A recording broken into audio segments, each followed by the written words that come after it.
नज्म का उन्वान है आत्महत्या। थोड़ी देर खामोश रहे बस। कि नज्म यहाँ से शुरू होती है कि किसान बाप की बेटी अपना उसके खाने का डब्बा लेकर खेतों में पहुँची है और वो देखती है कि उसके बाप ने अपने आप को लटका कर ख़ुदकुशी कर ली है। लेकिन वो जिस उम्र में है उसे ये मालूम नहीं है कि ख़ुदकुशी किसे कहते हैं। वो तो उसके उस लटकने को भी झूलना ही समझ रही है। नज्म यहाँ से शुरू होती है, सुने दोस्तों, कि अरे बाबा, यहाँ आराम से तुम झूले जाते हो, वहाँ मैं कब से तुमको ढूंढती फिरती हूँ खेतों में। चलो उतरो, तुम्हारे वास्ते मैं रोटी लाई हूँ। और हाँ, माँ ने कहा है कल के जैसे एक ही रोटी है जिसे लक्ष्मी बुआ के घर से मांग लाई है। सवेरे माँ किराने पर गई थी चीज़ें लाने को, मगर बनिए ने ये कहकर किराने से किया वापस, कोई भी चीज़ लो तो दाम भी रखा करो पहले, पुराना जो भी बाकी है उसे चुकता करो पहले।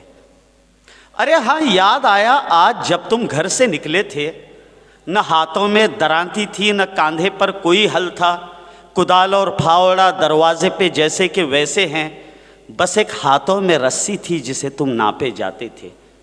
तुम्हारा जो रवैया था वो रोज़ाना नहीं रहता।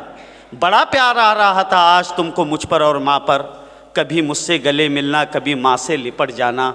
मगर जब तुम दुखी होते हो तो अच्छा नहीं लगता, हमारे सामने रोते हो तो अच्छा नहीं लगता। अभी कुछ देर पहले ही मैं जब स्कूल से लौटी तो बड़े गुस्से में वो मुआ महाजन घर पे आया था।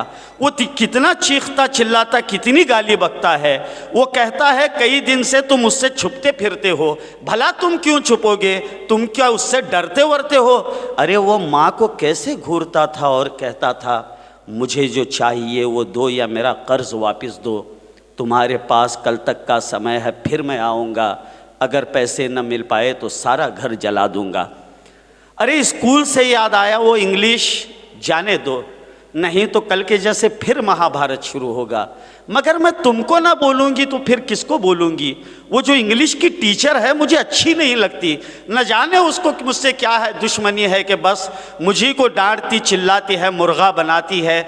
अब उसने फ़ीस के बारे में ये ताकीद भी की है कि कल स्कूल जब आना तो अपनी फ़ीस भी लाना, नहीं तो घर पे ही पढ़ना, कभी स्कूल मत आना।